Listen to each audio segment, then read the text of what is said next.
بسم اللہ الرحمن الرحیم۔ فقہ الدعوہ کا تیسرا سبق شروع ہوتا ہے۔ فصل فی اسالیب دعوت اہل الکتاب، اہل کتاب کو دعوت دینے کے اسالیب۔ یہ بتائے گا کہ مختلف گروہوں کو دعوت دینے کے مختلف طریقے ہیں، تو وہ کون کون سے ہیں۔ اہل کتاب کو دعوت دیں تو کس چیز پر زیادہ زور دیں، اور اگر مشرکین کو دعوت دیں تو کس چیز پر زیادہ زور دیں، اگر ملحدین کو دعوت دیں تو کس چیز پر زور دیں۔ اعتنت النصوص الموجہۃ الی اہل الکتاب موجہۃ، وہ نصوص جو اہل کتاب کی طرف متوجہ ہوتی ہیں، وہ وضاحت کرتی ہیں کہ اہل کتاب حضرت محمد صلی اللہ علیہ وسلم کے ساتھ اصول میں متفق ہیں۔ اہل کتاب اصولوں میں نبی صلی اللہ علیہ وسلم کے ساتھ متفق ہیں۔ قرآن ہمیں بتاتا ہے تعالوا الی کلمۃ سواء بیننا و بینکم، تو لما دعا الیہ الانبیاء السابقون، یہ وہ اصول ہیں جس کی طرف تمام سابقہ انبیاء نے دعوت دی۔ تو ہم یہود کو جب بھی بات کریں گے تو ہم پہلے انہیں مشترکات کی طرف بلائیں گے کہ آپ کا اللہ بھی وہی ہے جو ہمارا اللہ ہے، آپ بھی آدم علیہ السلام کو مانتے ہیں، ہم بھی مانتے ہیں، آپ ابراہیم علیہ السلام کو مانتے ہیں، ہم بھی مانتے ہیں۔ تو اس طرح سے والدعوت الی ملت ابراہیم، اور انہیں دعوت دیں گے ملت ابراہیم کی طرف علیہ السلام۔ قرآن میں بھی یہی طریقہ ہے، نبی صلی اللہ علیہ وسلم کا بھی یہی طریقہ ہے۔ وَإِبْطَالُ مَزَاعِمِ أَهْلِ الْكِتَابِ بِأَنَّهُ عَلَى مِلَّتِهِ، اور ہم باطل قرار دیں گے اہل کتاب کے اس دعویٰ کو کہ وہ کہتے ہیں کہ ہم حضرت ابراہیم علیہ السلام کے دین پر ہیں، اس پر ان سے بحث کریں گے۔ وَدَعْوَتِ إِلَى الْإِيمَانِ بِكُتُبِ اللَّهِ وَرُسُلِهِ، اور انہیں دعوت دیں گے اللہ اور اس کے رسولوں، تمام رسولوں کی کتابوں پر ایمان لانے کی طرف۔ وَدَعْوَتِ إِلَى كَلِمَةٍ سَوَاءٍ، اور انہیں کلمہ سوا کی طرف بلائیں گے جو قرآن میں آتا ہے قُلْ يَا أَهْلَ الْكِتَابِ تَعَالَوْا إِلَى كَلِمَةٍ سَوَاءٍ بَيْنَنَا وَبَيْنَكُمْ وَقَطْعِ الْحُجَّةِ عَلَيْهِمْ، اور ان پر حجت کو تمام کریں گے کہ اللہ نے آخری رسول بھیج دیا ہے۔ وَإِظْهَارِ مَا يَكْتُمُونَ مِن دِينِهِمْ، اور ظاہر کریں گے جو وہ اپنے دین میں چھپاتے ہیں، کہ مثلاً وہ چھپاتے ہیں کہ آخری نبی والی جتنی نصوص ہیں تورات کے اندر ان کو وہ چھپاتے ہیں، یا رجم والی آیت چھپاتے ہیں۔ وَأُسْلُوبُ التَّرْغِيبِ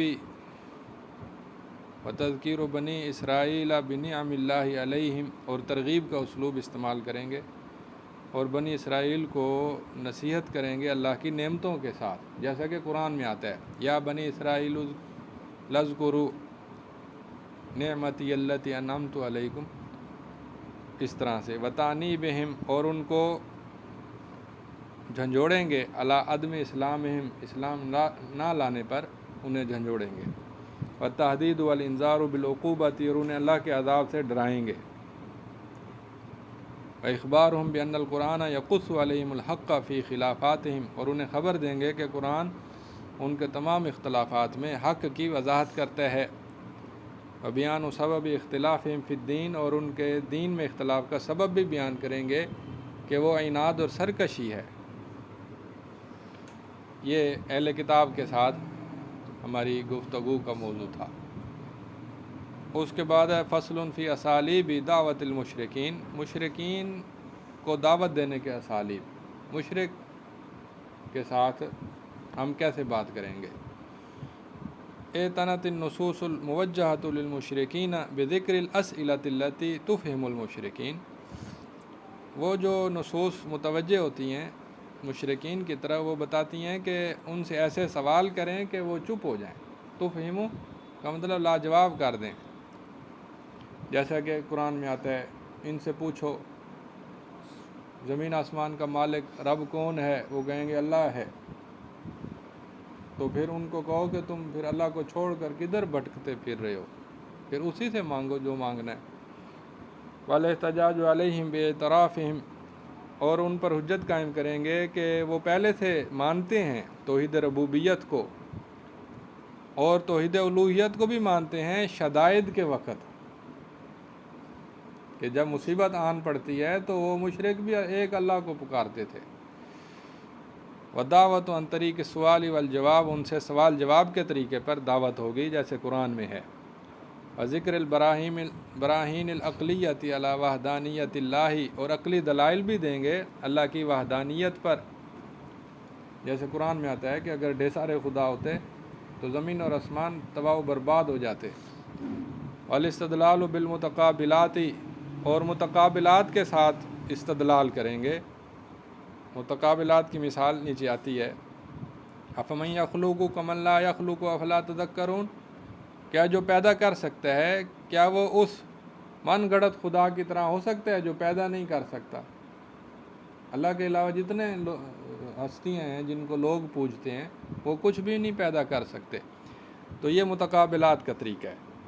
وضرب الامثال، اور امثال کا طریقہ، والجدال، اور جدال مخاصمت کا طریقہ یعنی بحث مباحثہ، وتعجیز المشرکین عن الاتیان بدلیل عقلی او نقلی یقر عبادتہم، اور مشرکین کو عاجز قرار دیں گے کہ وہ کوئی عقلی دلیل لائیں یا نقلی دلیل لائیں جو ان کی عبادت یعنی غیر اللہ کی عبادت کو ثابت کرتی ہو۔ نقلی دلیل سے مراد پچھلے نبیوں کا کوئی آثار، کوئی واقعہ، کوئی شہادت، تورات انجیل سے کوئی ثبوت۔ والامر الجازم بعبادت اللہ وحدہ، اور انہیں پکا حکم دیں گے اللہ کی عبادت کا اکیلے کا، والنہی عن عبادت ما سواہ، اور اللہ کے سوا جن کی عبادت کی جاتی ہے ان سے ممانعت۔ والدعوۃ الی التجرد من التقالید الموروثۃ، اور انہیں دعوت دیں گے کہ وہ جو وراثتی ان کے عقیدے آ رہے ہیں ان سے الگ تھلگ ہو جائیں، باپ دادا کے دین کو چھوڑ دیں، کیونکہ باپ دادا کا دین شرک پر مبنی ہو تو اس کی کوئی حیثیت نہیں ہے۔ استعمال الحکمت فی دعوتہم، اور حکمت کو استعمال کریں گے ان کو دعوت دینے میں۔ اسلوب القصۃ، اور قصے کا اسلوب، جیسا کہ قرآن کے اندر حضرت ابراہیم علیہ السلام کا قصہ ہے کہ انہوں نے کلہاڑا پکڑا اور ایک بڑے بت کو توڑ دیا، اس طرح دیگر قصے ہیں۔ والدعوۃ الی الاعتبار بالسابقین، اور جو گزرے ہوئے لوگ ہیں ان کے ساتھ عبرت پکڑنے کی طرف دعوت دیں گے، جیسے حضرت نوح علیہ السلام کا واقعہ، حضرت صالح علیہ السلام، حضرت ہود علیہ السلام۔ وتذکیر المشرکین بالنعم، اور انہیں اللہ کی نعمتوں کے ساتھ نصیحت کریں گے۔ وتحذیرہم من النقم، اور اللہ کے انتقام سے ڈرائیں گے۔ وبیان ان الشرک خرافات و اوہام، اور انہیں بتائیں گے کہ شرک خرافات کا نام ہے اور یہ وہم ہے، توہمات ہیں۔ وبیان ضعف الشرکاء و مہانت الہۃ المدعات، اور بتائیں گے کہ شرکاء جو ہیں وہ ضعیف ہوتے ہیں، کمزور ہوتے ہیں۔ شرکاء جو اللہ کے مقابلے میں شرکاء ہیں وہ ضعیف ہیں، اور جن معبودوں کا دعویٰ کیا جاتا ہے وہ مہین ہیں، ذلیل ہیں، ان کی کوئی حیثیت نہیں۔ وتصفیہ و تہجین عقول المشرکین، اور مشرکین کی عقلوں کو معمولی اور بیوقوف قرار دیں گے، یعنی قرار دیں گے کا مطلب ہے کہ ان سے کوئی گالی گلوچ یا سخت کلامی تو نہیں کرنی، لیکن یہ بتانا ہے کہ اس مسئلے کی کوئی دلیل نہیں ہے کہ غیر اللہ جو ہے وہ حاجت روا ہیں، مشکل کشا ہیں، یہ بے وقوفانہ ایک دعویٰ ہے، یہ بتائیں گے۔ وَأَضْرَارُ الشِّرْكِ فِي الدُّنْيَا وَالْآخِرَةِ، اور دنیا آخرت میں شرک کے نقصانات بتائیں گے۔ آگے ہے فصل فی اسالیب دعوت الملحدین، ملحدین کو دعوت دینے کے اسالیب۔ ملحد وہ ہوتا ہے کہ جو اللہ کا انکار کر دے، مشرک وہ ہوتا ہے جو اللہ کے ساتھ شریک ٹھہرائے، یہ فرق ہے۔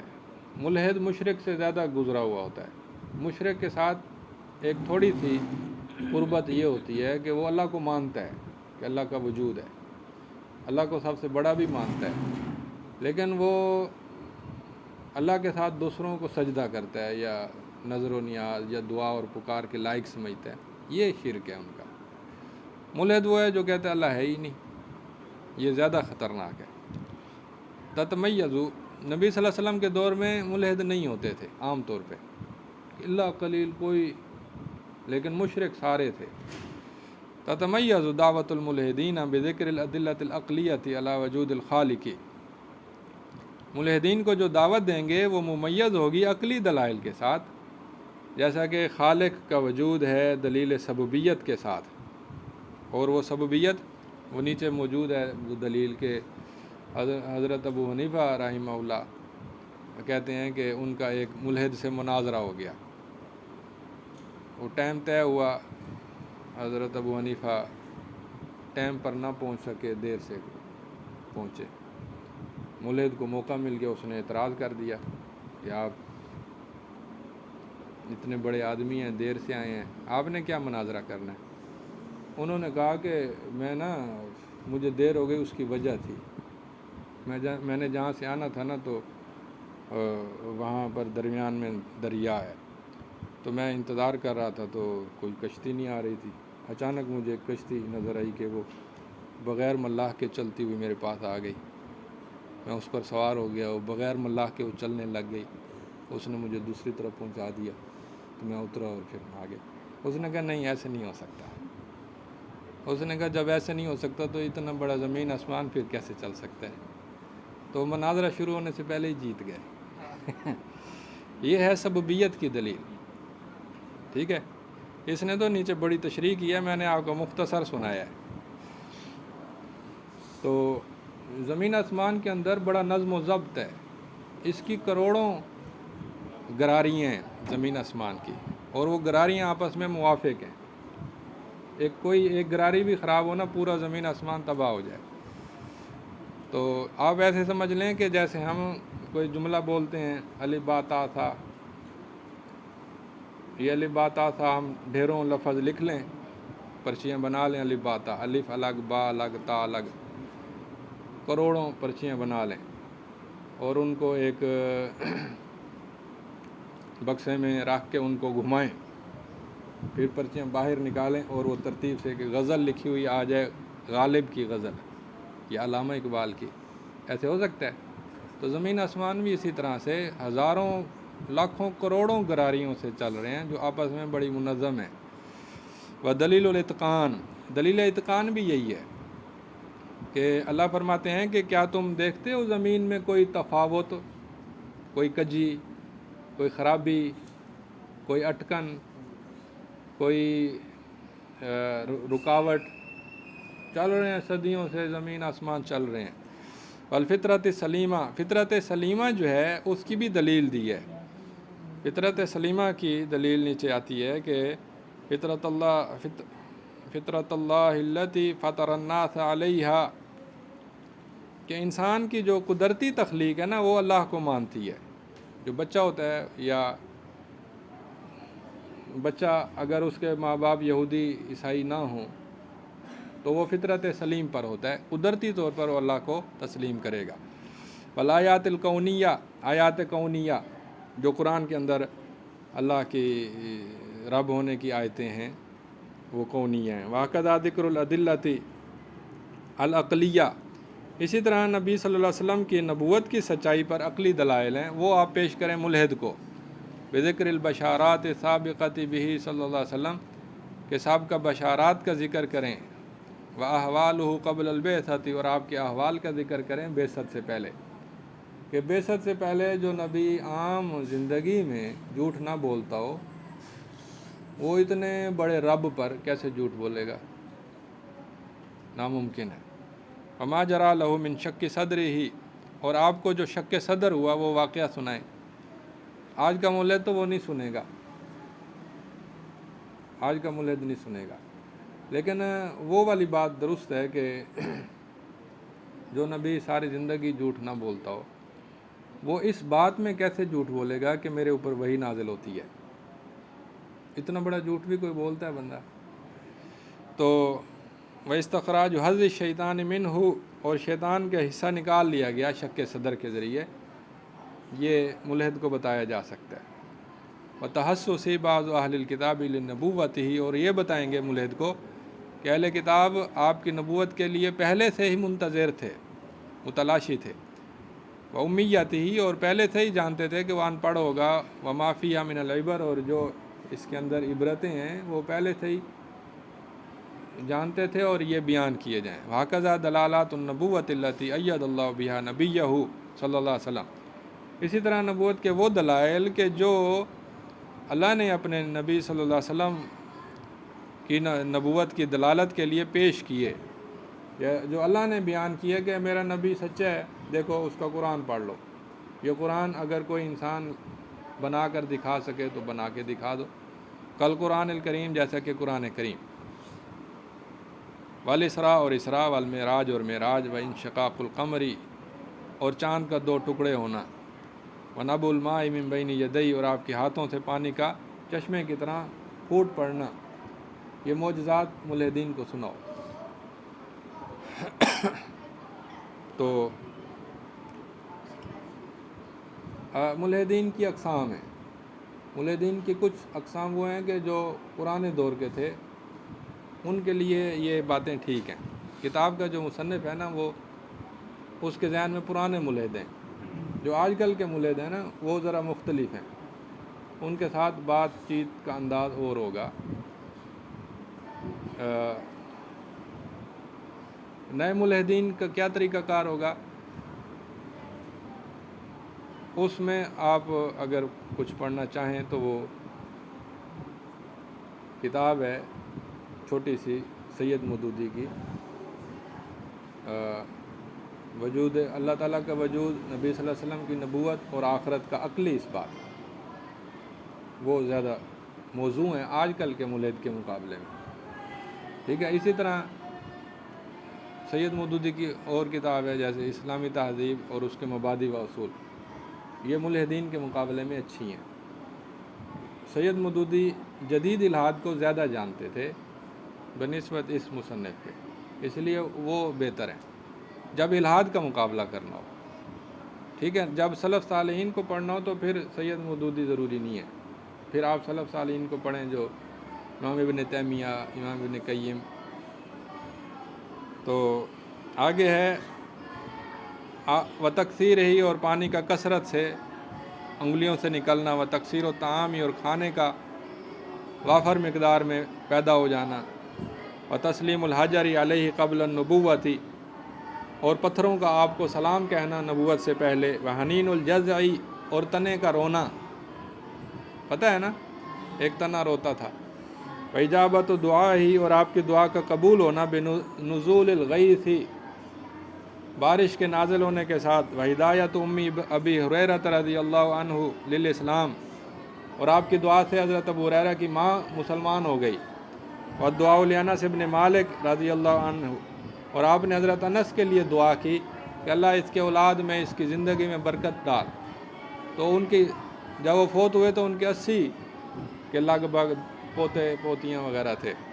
و دعا علی متکبر، اور آپ نے ایک متکبر کے خلاف بد دعا کی، تو جیسے آپ نے فرمایا ویسے ہی ہو گیا. اور وہ واقعہ ہے کہ آپ نے فرمایا کل بیمینی کا، اس نے کہا لا استطیع، فرمایا لستطعت. یہ واقعہ آگے. واقعہ عصمت اللہ لہ من القتل والقید، اور اسی طرح اللہ کا اپنے نبی کو محفوظ کرنا قتل ہونے سے، والقیدی، اور سازش سے. تو جب آپ نے ہجرت کی نا تو دشمن آپ کو قتل کرنا چاہتا تھا، تو اللہ نے آپ کو بچایا. و اخبار ہو عن بعض الغیوب، اور آپ کا خبر دینا بعض غیب کی خبریں. واللتی وقعت کما اخبرا، اور وہ جو غیب کی خبریں ویسے ہی واقع ہوئیں جیسا کہ خبر دی گئی تھی. یہ آپ کے نبوت کی دلیل ہے. وقرائن و احوال ہی و اخلاق ہی فی حیات ہی، اور آپ کے احوال اور اخلاق کے قرائن سے بتانا کہ آپ نبی تھے. کا عبادت ہی، جیسے کہ آپ کی عبادت. و خوف ہی، جیسا اللہ کا خوف.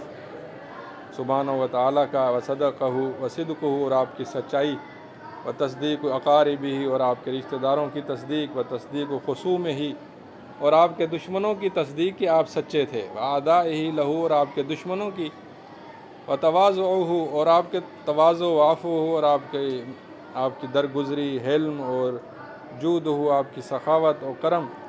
یہ سیرت کی دلیل ہے کہ اتنا اعلیٰ انسان اللہ پر جھوٹ نہیں بول سکتا۔ یہ ملحدین کے مقابلے میں دعوت کے طریقے تھے۔ آگے ہے الرکن الثالث محتویات الدعوہ، موضوعات الدعوہ۔ دعوت کے محتویات کا مطلب کنٹینٹ، دعوت کے اندر مواد کیا ہوگا اس کو محتویات کہتے ہیں۔ تو دعوت کا جو مواد ہوگا ظاہر ہے کہ عقیدہ ہوگا، توحید، شرک، آخرت، رسالت، سنت، نماز، روزہ، یہ توحید کے موضوع، یہ دعوت کے موضوع۔ تقوم الدعوت علی بیان مسائل العقیدۃ، دعوت قائم ہوگی عقیدے کے مسائل بیان کرنے پر، شریعت کے احکام بیان کرنے پر، اخلاق کے مکارم اور مسلمان معاشرے کے حقوق اور اس کے واجبات اور غیر مسلموں کے حقوق مسلم معاشرے میں، یہ موضوعات ہیں۔ وَيُوجَدُ هُنَاكَ عِدَّةُ عَوَامِلَ مُؤَثِّرَةٍ فِي مَوْضُوعَاتِ الدَّعْوَةِ، اور بہت سارے ایسے عوامل ہیں کہ جو دعوت کے موضوعات میں اثر انداز ہوتے ہیں، جیسے کہ مضامین سے غفلت، جہالت، بہت سارے خطیب یا بہت سارے داعی ایسے ہوتے ہیں کہ وہ اپنے مضامین سے مکمل واقف نہیں ہوتے۔ وتاثیر الخرافۃ والبدع فی الامور التی یدعی الناس الیہا، اور کچھ خرافات اور بدعات کے اثر بھی ہوتے ہیں بعض امور میں جن کی طرف لوگوں کو بلایا جاتا ہے۔ یعنی بعض داعی جو ہے وہ توحید، شرک اور بدعت اور خرافات کو صحیح طرح سے نہیں پہچانتے اور دعوت کے اندر کمزوری ہوتی ہے۔ وعدم الالتزام بالمنہج الصحیح فی الفہم والاستدلال، اور فہم اور استدلال میں صحیح منہج کا حامل نہ ہونا، یہ بھی بعض داعیوں کا مسئلہ ہے۔ والاخذ من موضوعات الدعوۃ، فہم، استدلال اور اخذ کے اندر صحیح منہج کا نہ ہونا۔ وعدم ایضاح مضامین الدعوۃ و محتویاتہ، دعوت کے مضامین کا واضح نہ ہونا۔ بعض اوقات وہ تیاری بڑی اچھی کرتے ہیں لیکن پھر بھی بیان پر قدرت نہیں ہوتی۔ التی یراد ایصالها للناس، وہ مضامین کہ جن کو لوگوں تک پہنچانا مقصود ہوتا ہے، بصورت کافیۃ، صحیح تسلی بخش صورت کے ساتھ، و بشکل اور ایسی شکل کے ساتھ، یتناسب مع قدرات افہام الناس، جو لوگوں کے عقلوں کی صلاحیتوں کے مناسب ہو۔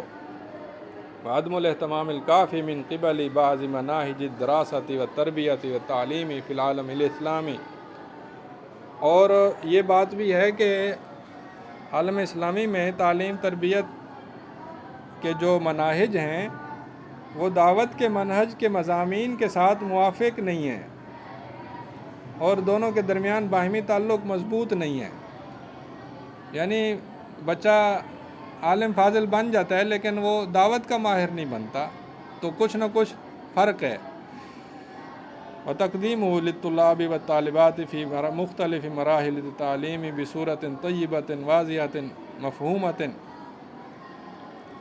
دعوت کا جو منہج ہے ایک تو وہ نظام تعلیم کے ساتھ موافق نہیں ہے، اور دوسرا یہ کہ مراحل تعلیم میں صحیح واضح شکل میں داخل نہیں کیا گیا، جو اہمیت ہونی چاہیے وہ اہمیت نہیں دی گئی، حالانکہ لوگ اس کے محتاج ہیں اپنے دین، دنیا اور آخرت میں۔ آگے ہے فصل فی اتجاہات دعات نحو الدعوۃ لموضوعات الدعوہ، یعنی دعوت کے موضوعات کو بیان کرنے میں داعیوں کے مختلف رجحانات، دعوت کے موضوعات کو بیان کرنے میں داعیوں کے مختلف رجحانات، یہ 3-4 رجحانات بتائے گا، میں آپ کو سمجھاتا ہوں۔ النظرۃ الصحیحۃ للدعوۃ الی محتویات الدعوت ہی الدعوت الی جمیع محتویات و موضوعات الدعوت الاسلامیتی۔ صحیح طریقہ یہ ہے کہ اسلامی دعوت کے تمام موضوعات کو دھیرے دھیرے کر کے بیان کیا جائے، ایک ایک کر کے دین اسلام کے تمام پہلوؤں کو بیان کر دیا جائے، جیسا کہ قرآن و سنت میں آیا ہے اور جس پر سلف صالحین چلے اور جس پر امت کا اجماع ہے۔ اور یہ پہلا طریقہ ہے اور یہی درست طریقہ ہے کہ جب آپ بیان کریں توحید بیان کریں، سنت بیان کریں، شرک کا رد کریں، بدعت کا رد کریں، آخرت بیان کریں، نماز، روزہ، حج، زکوٰۃ، والدین کے حقوق، ایسے کرتے جائیں، آخر تک جائیں۔ یہ نہ ہو کہ چند موضوعات کو پکڑ لیں اور ان پر ہی سارا سال گزار دیں، ایسا نہ کریں۔ اسلام کے تمام جو ضروری پہلو ہیں، آداب ہیں، اخلاق ہیں، حقوق الناس ہیں، معاشرت ہے، امر بالمعروف ہے، دعوت اللہ ہے، سارے پہلو گھیریں۔ اما الاتجاہ الثانی، جو دوسرا رجحان ہے، فیرا ترکیز الدعوتی علی بعض جزئیات محتوی الدعوتی۔ دوسرا رجحان یہ ہے کہ دعوت کو مرکوز کرنا بعض جزئیات پر۔ کیسے؟ اب مثال کے طور پر دیوبندیوں کے آپ جمعے سنیں یا صوفیہ کے، وہ ہمیشہ اخلاق کی بات کرتے ہیں، فضائل کی، نہ توحید پر محنت کرتے ہیں اور نہ سیاست پہ۔ یہ صوفیہ کا طریقہ ہے۔ اور بعض وہ ہیں جماعت اسلامی جیسے، وہ سیاست زیادہ بیان کرتے ہیں، نہ توحید پر محنت کرتے ہیں نہ اخلاقیات پر۔ کچھ نہ کچھ توحید اخلاق صوفیہ میں بھی ہے، جماعت اسلامی میں بھی ہے، لیکن زیادہ جو بڑا موضوع ان کا ہوتا ہے نا، جس پر وہ اکثر بولتے ہیں یا جس پر زیادہ وہ محنت کرتے ہیں، وہ یہی ہے۔ اسی طرح بعض الحدیث ہیں، وہ صرف توحید بیان کرتے ہیں، عقیدہ، توحید، سنت، بدعت کا رد۔ تو بعض ایسے بھی ہیں کہ جو سارے بیان کرتے ہیں، سارے موضوعات۔ تو صحیح طریقہ یہ ہے کہ سارے موضوعات ہوں۔ والاتجاہ الثالث، تیسرا جو طریقہ ہے، یرا تخلیط فی محتویات الدعوتی۔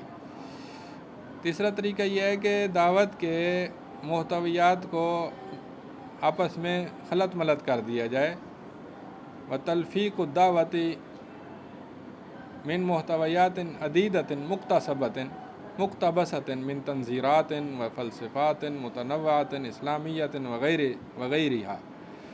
تیسرا طریقہ یہ ہے کہ دعوت جو اسلام کی دعوت ہے اور جو مختلف تناظرات ہیں، مختلف افکار ہیں، رجحانات ہیں، اسلامی غیر اسلامی، سب کو آپس میں خلط ملط کر کے جمعہ پڑھا دیا جائے۔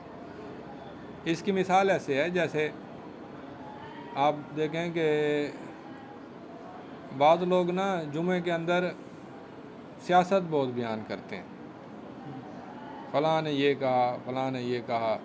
اخبار کی جو ایشوز ہوتے ہیں، وہ اخبار کے ایشوز زیادہ بیان کرتے ہیں، حالانکہ لوگ اخبار پڑھتے ہیں خود، اور وہ خطیب سے زیادہ سیاست کو جانتے ہیں۔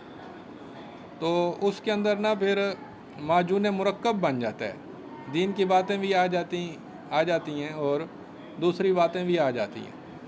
بعض لوگ مغرب سے بڑے متاثر ہوتے ہیں اور اس کی مثالیں پیش کرتے ہیں، وہ اتنے صاف ستھرے ہیں، وہ اتنے عدل و انصاف والے ہیں، وہ جھوٹ نہیں بولتے، وہ ایسے۔ تب ان کے اندر جتنی خوبیاں ہوں، سب سے بڑی خوبی تو ایمان ہے نا، وہ تو ان کے اندر ہے نہیں۔ تو یہ ہے کہ اسلام اور غیر اسلام رجحانات کو مکس کر کے وہ جمعے کا موضوع بنانا، ٹھیک ہے۔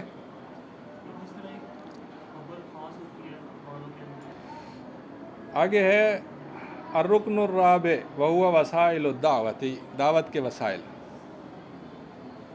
وسائل اور اسلوب میں فرق ہے۔ وسائل کہتے ہیں کہ مثلاً تقریر کرنا ایک وسیلہ ہے، اور ریڈیو پر پروگرام یہ وسیلہ ہے، ٹی وی پر پروگرام یہ ایک وسیلہ ہے۔ اسلوب یہ ہے کہ جو ہم گفتگو کریں گے اس میں نرمی کتنی ہو، سختی کتنی ہو، یہ اسالیب ہیں، واقعات نگاری، قصہ، ضرب الامثال، سوال و جواب، یہ اسالیب ہیں۔ وسائل الدعوت ہی ما یتوسل به الی دعوت الناس وفق منہج الدعوت القویم۔ دعوت کے وسائل سے مراد ہر وہ طریقہ ہے، وسیلہ ہے جس کے ذریعے سے ہم لوگوں کو دعوت دے سکیں مضبوط منہج کے مطابق۔ وہناک عدۃ عوامل مؤثرۃ فی طرق ایصال محتویات الدعوت، اور بہت سارے ایسے عوامل ہیں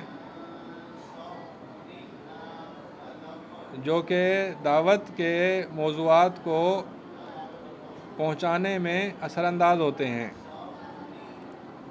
جیسا کہ بعض وسائل کی ماہیت کا واضح نہ ہونا تسلی بخش صورت کے ساتھ بعض دائیوں کے نزدیک، اور بعض وسائل کے احکام پر پوری توجہ نہ ہونا، اور داعی کی مہارت اور اس کی معرفت عصر حاضر میں وسائل دعوت کے ساتھ نہ ہونا، یہ کچھ ایسی چیزیں ہیں کہ جو اثر انداز ہوتی ہیں، اور داعیوں کا بعض وسائل دعوت میں شکوک و شبہات کا شکار ہونا کہ یہ پتہ نہیں جائز ہے ناجائز ہے۔ وکلفۃ بعض وسائل دعوت من الناحیۃ المالیۃ، اور بعض وسائل کا مالی اعتبار سے بڑا بھاری ہونا، مشقت والا ہونا۔ وعدم استخدام بعض الدعاة للوسائل المعاصرۃ اليوم، اور بعض داعیوں کا جدید وسائل کا استعمال نہ کرنا، جیسا کہ سب سے زیادہ اہم وسیلہ استعمال نہ کرنا، اور جو دعوت کے مناسب ہو وہ وسیلہ استعمال نہ کرنا۔ اور ایک مسئلہ یہ بھی ہے کہ داعی جو ہیں وہ دعوتی رجحانات اور مناہج میں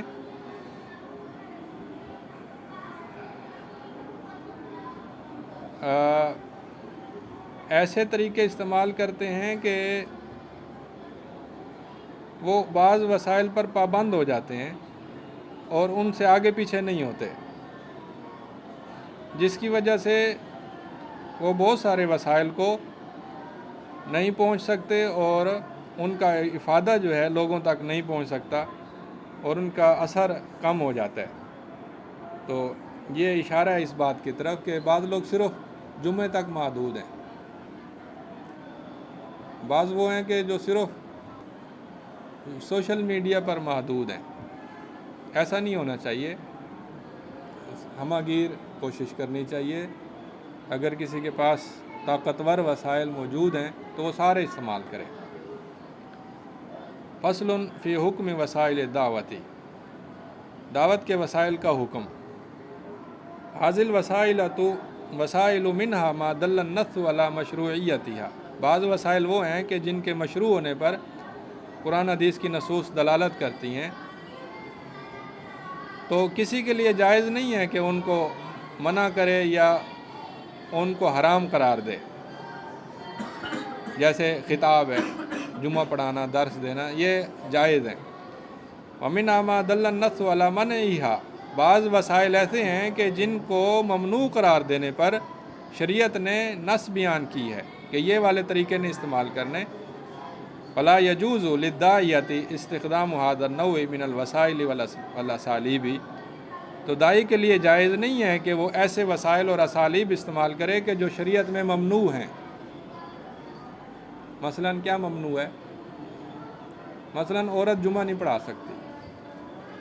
اب کوئی کہے کہ نہیں جی عورت سے جمعہ پڑھوانا ہے تاکہ لوگ زیادہ آئیں۔ اما ما لم یرد فیہ نص علی المشروعیت، رہے وہ وسائل جن کے بارے میں کوئی نص وارد نہیں ہوئی، اول منع، یا منع کی بھی دلیل نہیں ہے، فالحکم فیہا انہا اجتہادیۃ، تو حکم یہ ہے کہ وہ اجتہادی معاملہ بن جائے گا، بحسب ما تملیہ المصالح المرسلۃ والقیاس الصحیح، اس کے مطابق جو مصالح مرسلہ اور قیاس صحیح اجازت دے تو اس کے مطابق فیصلہ کریں گے، مع الاخذ بالاعتبار ببعض ضوابط الشرعیۃ، بعض شرعی ضوابط کو اختیار کرنے کے ساتھ۔ تو کچھ وہ ہیں کہ جو حرام ہیں قطعی طور پر، کچھ وہ ہیں جو جائز ہیں قطعی طور پر، اور کچھ وہ ہیں جو اجتہادی ہیں۔ اجتہادی میں جیسے سوشل میڈیا کا استعمال ہے۔ فصل فی ضوابط وسائل الدعوتی، دعوت کے وسائل استعمال کرنے کے ضوابط۔ لابد ضروری ہے ان تکون هذه الوسائل شرعیۃ، کہ یہ وسائل شرعی ہوں، او لیس فیہا معذور شرعی، یا ان میں کوئی شرعی رکاوٹ نہ ہو، وان یکون المقصود منہا مشروعا، اور مقصد بھی مشروع ہو، یعنی وسیلہ بھی درست ہو، مقصد اور ہدف بھی درست ہو۔ وَأَن لَا يُؤَدِّي اسْتِعْمَالُهَا إِلَىٰ إِحْدَاثِ مَفْسَدَةٍ أَكْبَرَ مِنَ الْمَصْلَحَةِ الْمَقْصُودَةِ مِنْهَا، اور یہ بھی ضروری ہے کہ وسیلے کے استعمال سے کوئی بڑی خرابی جنم نہ لے کہ جو مصلحت سے بھی بڑی ہو، یعنی کوئی ایسا مسئلہ پیدا نہ ہو جائے کہ بجائے فائدے کے نقصان ہو جائے۔ مع مراعات الاولویات، اس کے ساتھ ساتھ ترجیحات کو متعین کر کے اس کی رعایت کی جائے۔ وتدرج فی استعمال الوسیلۃ الدعویۃ، دعوتی وسائل کے استعمال میں تدریج اختیار کیا جائے۔ ومقدرۃ الداعیۃ علی استعمالها ومناسبتها لحال المدعو، اور یہ بھی ضروری ہے کہ داعی وسائل کو استعمال کرنے کی طاقت رکھتا ہو اور مدعو کی حالت کے ساتھ مناسبت رکھتا ہو۔ مدعو ان پڑھ ہو اور اس کو لیکچر دے دیا جائے تو غلط ہے۔ فصل فی الفرق بین الوسائل والاسالیب، وسائل اور اسالیب میں فرق ہوتا ہے۔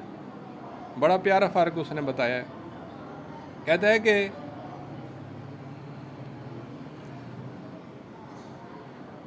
من فرق بین الوسائل والاسالیب جعل الوسائل الدعویۃ اویۃ للاسالیب الدعویۃ، جس شخص نے وسائل اور اسالیب کے درمیان فرق کیا ہے، اس نے دعوتی وسائل کو ایک مخزن بنایا ہے دعوتی اسالیب کے لیے۔ اویا ویا ان کی جمع اویا۔ فالوسائل تأخذ شکل الادوات والآلات، وسائل سے مراد آلات ہیں، جیسے لاؤڈ سپیکر، جیسے ممبر، محراب، اور جیسے YouTube channel, T V, radio, یہ آلات ہیں، یہ وسائل ہیں۔ لنقلی مضمون دعوتی، دعوت کے مضامین کو منتقل کرنے کے جو آلات ہیں وہ وسائل کہلاتے ہیں۔ اما الاسالیب، اور جو اسالیب ہیں، فہی تأخذ شکل الصیغ والتعبیرات، اسالیب جو ہیں یہ صیغے اور تعبیرات کی تشکیل دیتے ہیں۔ مثلاً خطاب کے اندر قصہ کہانی سنانا، یہ اسلوب ہے، اسلوب القصہ۔ ضرب الامثال پیش کرنا، یہ اسلوب الامثال ہے۔ سوال جواب کرنا، یہ ایک اسلوب ہے۔ فصل فی ذکر اسالیب الدعوتی، دعوت کے اسالیب کے ذکر کا بیان۔ العلم باسالیب الدعوت هو العلم الذي يتصل بکیفیت مباشرت التبلیغ، دعوت کے اسالیب کا علم وہ علم ہے جو تبلیغ کی کیفیت کے ساتھ متصل ہوتا ہے۔ تبلیغ کی کیفیت، اور وہ کو کیسے ہے؟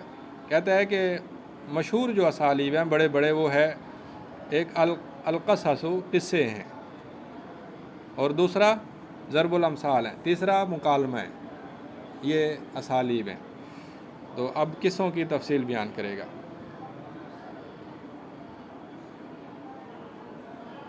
تو کہتا ہے کہ القصص باعتبار اسالیبها و مضمونها، وہ قصے جو اپنے اسالیب اور مضمون کے اعتبار سے کئی اقسام کے ہیں۔ ان میں سے بعض وہ ہیں جو قرآن و سنت سے ثابت ہیں، سلف صالحین سے ثابت ہیں، اور بعض وہ ہیں جو آج کل کے قصے ہیں اور بڑے عبرت انگیز ہیں، اور انہیں بھی بیان کرنا چاہیے۔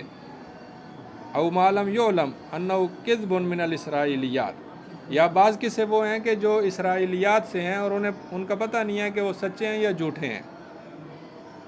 یہ قصوں کا فرق کا پتہ ہو، اچھے قصے سنائیں مستند۔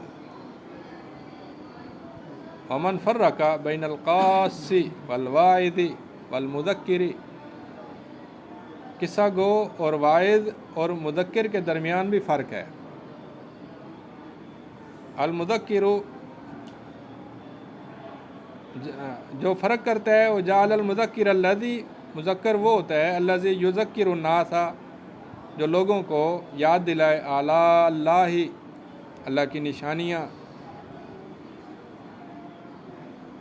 اور اللہ کی نعمتیں، وَيَبْعَثُهُمْ بِهِ عَلَى الشُّكْرِ لَهُ، اور اللہ کے شکر پر لوگوں کو ابھارے۔ یہ مذکر کا کام ہے، ذکر یذکر تذکیر مذکر کا کام۔ اور واعظ وہ ہے الذی یخوفہم باللہ، جو اللہ کا خوف دلائے، وینذرہم عقوبتہ، اور اللہ کی سزا سے ڈرائے، ویردعہم بہ، انہیں روکے، عن المعاصی، نافرمانی سے، یہ واعظ کا کام ہے۔ والقاص، اور قصہ گو الذی وہ ہے یروی لہم اخبار الماضین، جو گزرے ہوئے لوگوں کے خبریں سنائے، ویسرد لہم القصص، اور تسلسل کے ساتھ قصہ سنائے، یہ قصہ گو کا کام ہے۔ وتظہر عنایت السلف رحمہم اللہ، سلف صالحین کی عنایت ظاہر ہوتی ہے کہ وہ قصوں پر توجہ کرتے تھے اپنے زمانے کے اندر۔ اشتغال بعض سلفی، اور بعض سلف صالحین قصہ گوئی کرتے تھے اور قصوں کی مجلسوں میں حاضر ہوتے تھے۔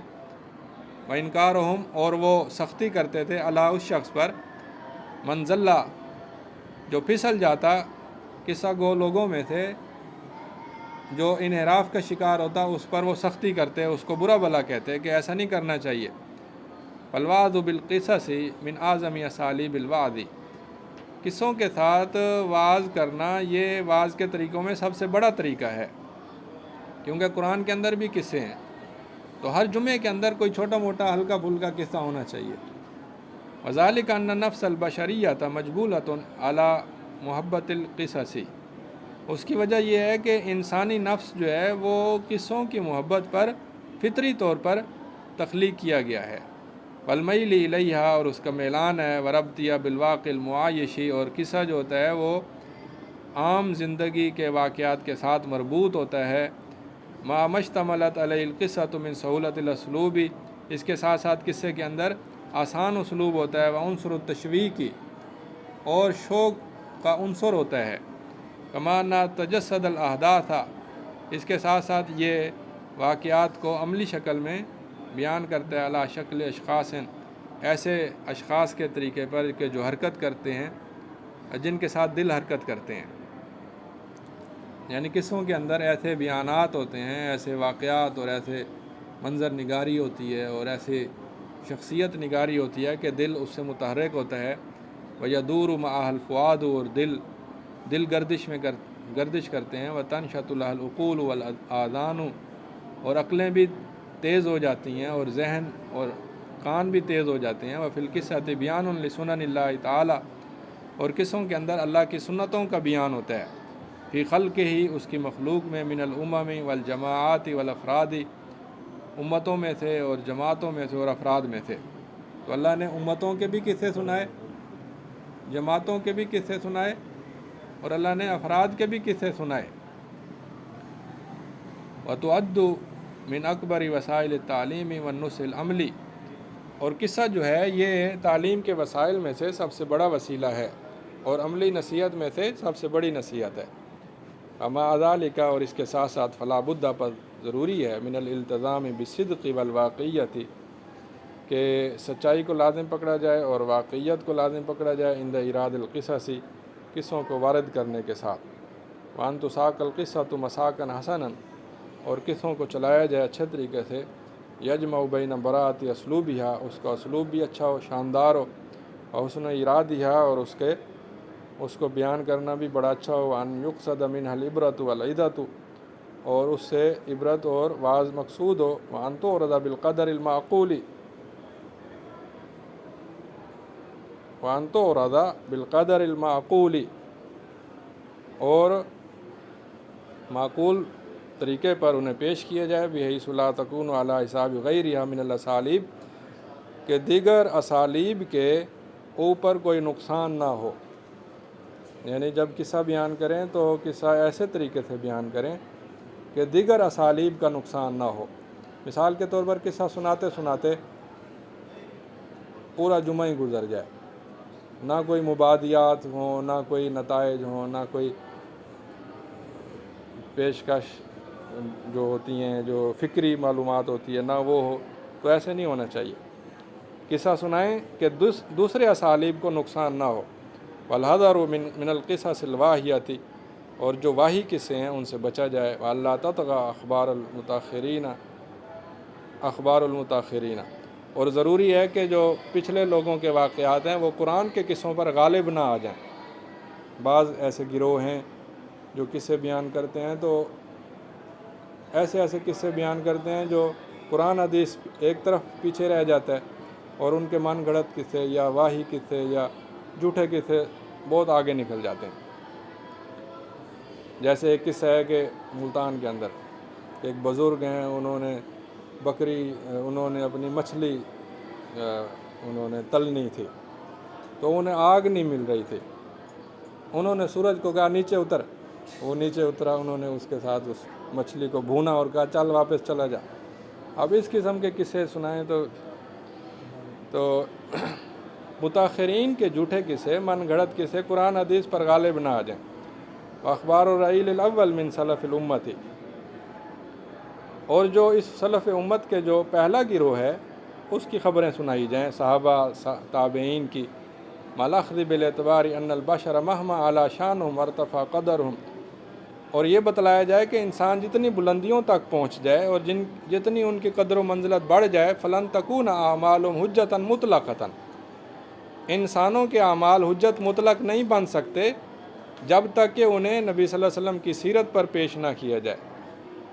ولہذا اسی وجہ سے قام سلف صالحین کھڑے ہوتے تھے کہ وہ قصہ گوؤں کی مخالفتوں کا انکار کرتے تھے۔ قصہ گو دین کے جو مخالف بات کرتے اس پر وہ شدت اختیار کرتے۔ وتصحیح ما یقع فیہ القصاص من الاخطاء العقدیۃ، اور قصہ گو جو اعتقادی خطائیں کرتے وہ اس کی تصحیح کرتے۔ اخراج القصاص الدجالین من المساجد، اور وہ دجال قصہ گوؤں کو مسجدوں سے نکال دیتے تھے۔ والانکار علی من جلس الی القصاص من اصحاب الاہواء والبدع، اور ان لوگوں پر بھی سختی کرتے کہ جو ان عام قصہ گوؤں پر بیٹھتے اور وہ اہل اہواء ہوتے، اہل بدعت ہوتے۔ والانکار علی کتب الوعظ، اور وعظ کی کتابوں پر بھی سختی کرتے۔ والقصص المبتدعۃ، اور بدعتی قصوں پر بھی سختی کرتے۔ وتالیف الکتب فی الرد علی القصاص، اور وہ قصہ گوؤں کے رد پر کتابیں بھی لکھتے تھے۔ یہ پرانے لوگوں کے طور طریقے، سلف صالحین کا طریقہ تھا کہ وہ قصوں کے بارے میں بڑی احتیاط بھی کرتے اور بڑی سختی بھی کرتے اور صحیح قصے بیان بھی کرتے تھے۔ تو یہاں پر ہم اپنا موضوع بند کرتے ہیں۔